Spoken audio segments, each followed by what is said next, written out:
Hi, everyone. Hey, thank you for coming.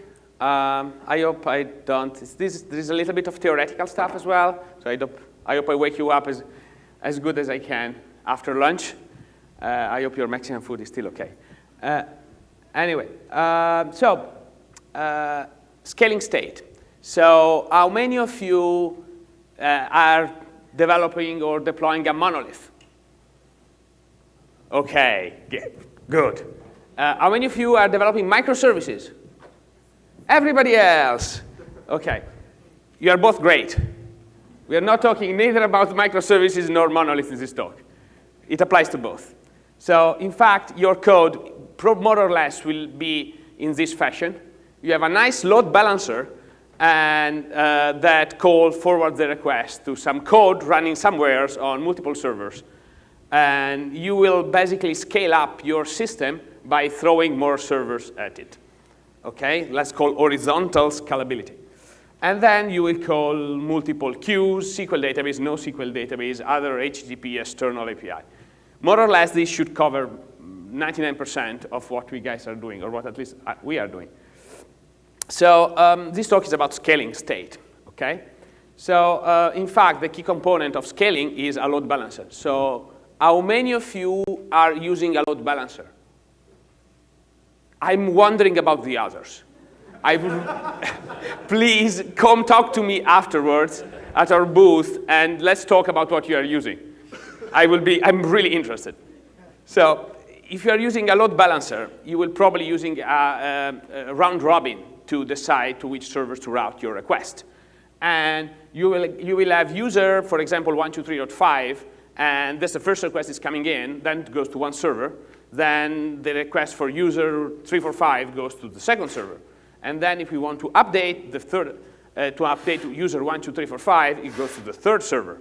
So in fact, all the servers will have to load the data for user 12345, because we will never, or it's very unlikely that the data will always hit, we will always hit the same server to fetch the same data. Because the data might be, there might be updates to the data. So if the data changes, we can't really safely cache it or do nothing. We will always have to check on the database if the data has been changed. I know I work a lot on performance, as Dave has probably showed you yesterday. One of the techniques to make very performant systems is to do local caching, because you don't have to fetch data from the database. I can avoid doing expensive computation. So any local caching is very hard to do. A technique to do that is to do application level sharding. This is an advanced technique, but at this essence is all the data for users 1, 2, 3, 4, 5 is route or requests to user 1, 2, 3, 4, 5 are routed to one server. In this case, server A, and then the other request goes to different servers. Okay, so this is slightly different from what we were doing before with round robin. So the major problem in this scenario is how do we assign users to servers? So we can do a static table, right? It's simple enough. Does it work? Don't know. Probably not a sensible idea. You have a routing logic, and you decide to which servers to route your request. Now, the problem is what happens if the topology changes. If the topology changes, then we will need to recalculate and recreate the static table. Oops, it's static, so no. It might be dynamic. In fact, we need to do a lot of failure detection. So every peer of every server needs to know about every other server. Whoa, this is becoming a peer-to-peer network. OK. Anyway, we need to do a lot of failure detection, which means a lot of requests, a lot of traffic, and overhead within the network. Well,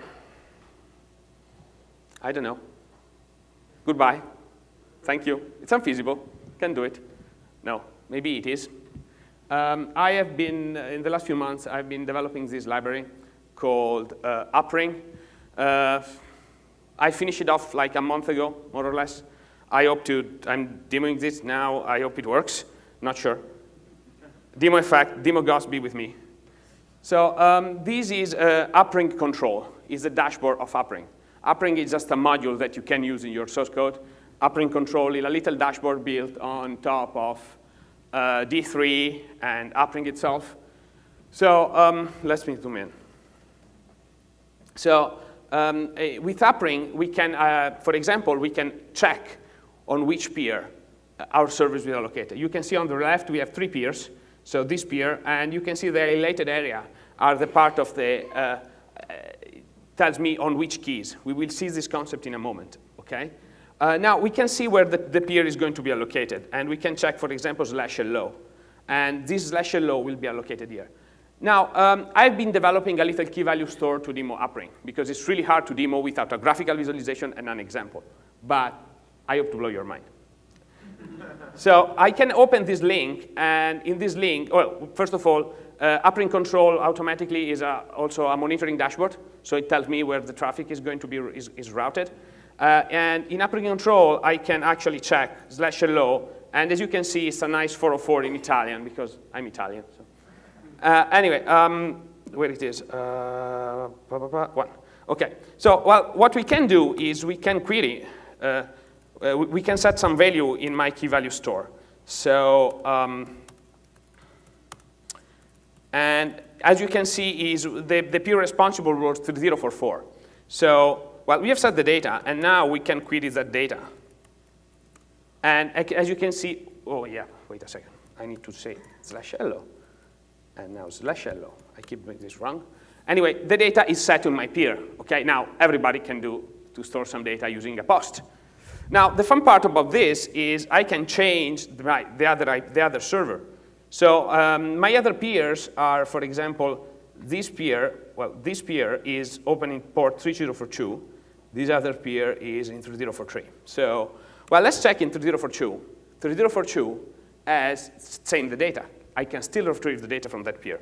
And in 3044, I checked, and 3043. There is more. In fact, Appring can be used to do real-time communication. So, for example, let's check in 3042. We can go here, and we can pass a little bit of a live key. Now, this is using server-sent events. Don't use server-sent event in production. But it's here for a demo reason, OK? So we are receiving the live data from this thing. Now, let's start changing the data. So let's send the data to another peer, 3043, and let's call it LO2. And as you can see, the data is automatically forwarded and delivered. Note that the ports are different, and we can even send that to 3044, change the value, and again, this is delivered. Now, OK, well, we can assign data to different peers, and all the data will still be accessible. Well, the biggest question is, what happens if a peer dies? Now, this is my cluster. And we have seen that the data is in 3044. 3044 is on the right corner over here. You see 3044? I've killed the peer. Now, killing a peer, I've made my cluster rearrange. And as you can see now, I have only 2 peers. And the responsibility for /hello has switched to this peer here, which is 3043. What happens to my live? Oh, I killed the wrong one. Damn. No, you see, when you do live demo, the demo doesn't exist you. I killed the wrong one. Damn. Anyway, where it is. Yeah, you see, the demo gods. So let's start again. We were here, and demo gods. Again, come on. Killed everything. Let's start again. Damn. And I know why, because I paused the standard output, and then it stopped my event loop. Anyway, so I'm here in hello, and I can send my data, right? Now, all of this is still working, and in here, I can, who is responsible for this? Now, refresh it. So is responsible for this is peer over here, 3043, okay? Now, 3043 is in here is this guy, and I can kill it. Now, 3043 is dead. Now, if I'm going back here, the connection is still open. I can't post anymore to 3043, but I can post to 3042. And as you can see, the data is still available and the connection is still open, minus bugs. Anyway, and you can see now the thing has been, anyway, has been rearranged, and I only have 2 peers left. And if I open up, start back again my peer, here you have seen that the data has been updated and is now responsible again for the other peer. So let's go back in this thing. Well, I don't know. The demo effect was completely broken because the demo crashed. Nice. There is a video where the thing works. I'm joking. It might be magic. I don't know. Maybe not. So well, how does this thing work? This thing works between a lot of some theory. The first thing is the Dynamo paper from AWS. You should probably read it. It's very interesting if you are interested in this stuff. In this paper, all the data is laid out in what is called a consistent hashing, and the key is hashed, and then it's allocated to the peer whose value is greater. So you can see it's allocated to A, then replicate to B, and then C. Then we need to attack the problem of failure detection, and failure detection is a hard problem, but there is this other nice paper called Zwim. You should check it out. And what is Zwim? Well, Zwim is scalable. It's a failure detection protocol that we can use for thousands of servers. Okay, so we can know if servers are available inside my network up to thousands. It's also weakly consistent. It means that some of those crashes my cluster still keeps up. If I'm doing a strongly consistent discovery mechanism or something like that, my system will block if something bad happens. So it's also infection style. How can it work to thousands of servers? Because in fact, each server does not monitor every other server, but they gossip between each other, exchanging information about third parties. So basically, the information spreads very quickly, and in fact, it spreads in the matter of milliseconds. It's also, and it's a membership protocol. It means that, well, it can monitor failure detection, but it monitors, in fact, that stuff is available. Upring works by organizing the peers in a consistent hashing using Zwim to detect failures. Well, again. What it means is that the keys have been hashed by a hash algorithm to 32 bits. Okay? The key space is small, 32 bits, an integer. The algorithm being used by this library is called Farmesh. It's made by Google. Nice module. Use it. And uprings provide some events. Now, I probably, this is from my notes. When I was coding this, I did some sketchnoting, and I did this. Anyway, it provides some cool events for monitoring to know where a key is, when a peer is responsible for a given key. So we will emit events, a move event when we need to move some keys from one peer to another, or steal where my peer has stolen some keys from another one. Well, let's see some APIs, because all of this might be very generic. So to start uppring, what I need to do is we need just to fire it up, pass a base. A base peer is just any other peer in the network. There's no central place. I just need another peer to join the network. Otherwise, I can't. This is easily done, for example, using the AWS API or Kubernetes API or whatever else you are using in your system to monitor, to check which instances are available. Then I need to pass the replica points. This matters on how many peers you have. You need to have more replica points the more peers you have, more or less, and a join timeout. Then I need to add some commands to my system. So I need, now upring, what upring uses, you just use messages. So I need to specify some pattern that will be called on this guy. And in fact, and then call reply when I'm done. So a function is fired and request response, more or less. How do I fire a request? Well, I call upring request, and I will put a request into my ring. As you can see, I specify some properties, a namespace, and a command. and a key. Now, the key is what is going to be hashed and used to determine which peer this is going to be. Now, all of this is, well, why do we want to do this? Well, a very nice thing is live updates. So given that we know that we will be always responsible for a given key, then we can, in fact, we can also return a stream.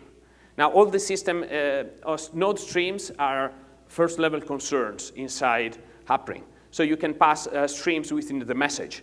And in fact, if you ask for a live stream, this will return, we will return a streams property with my update stream. Now we can, in fact, emit forward messages to that stream and do live updates and forward live updates to my end users. How do I receive this? Well, I submit my request to the Appring, and then, well, I receive a response with my within my response object. Now, in this example, I'm not handling error. Always handle your errors, okay? Now, I also offer, so Appring also have some high-level APIs for doing replication, because that's a very hard thing to do. I've learned this. So, and the track API can be used to the track API can be used if I am responsible for a given key. So now I know if my replica changes or I need to move the responsibility for that key to another peer. So replica and move events. If I am replicating a key, I will need to call the replica function. And the replica function will tell me if the key is allocated to myself. Now, there is also a nice method, allocated to me, to know if I am responsible or not. So, well, to conclude, because probably I'm running a little bit out of time, Appring is a framework to build, well, a key value store, as you can see, or a cache might be very helpful, but also a PubSub system. And in fact, there is a PubSub system called Appring PubSub that I wrote.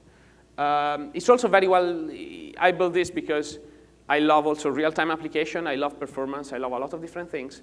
So you can probably play with this a little bit to build some cool stuff.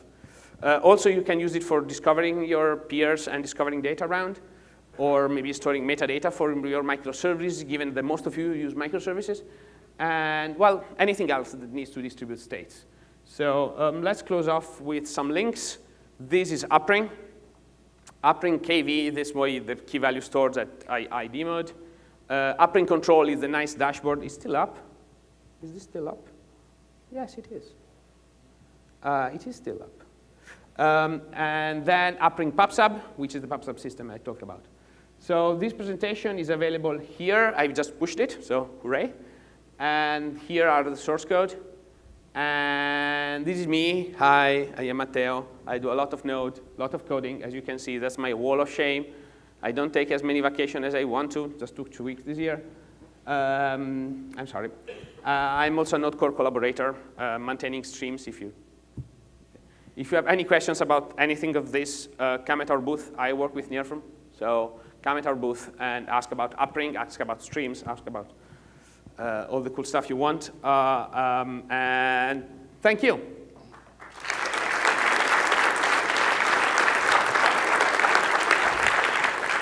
Yeah, another hand for Matteo dealing with the demo gods. You did pretty good. We have 2 minutes for questions if anybody has questions. Anybody at all? No questions? No questions. Either it was super clear or it was not. Yeah. Maybe not, but. Cool. Well, thank you, Matteo. Thank you again.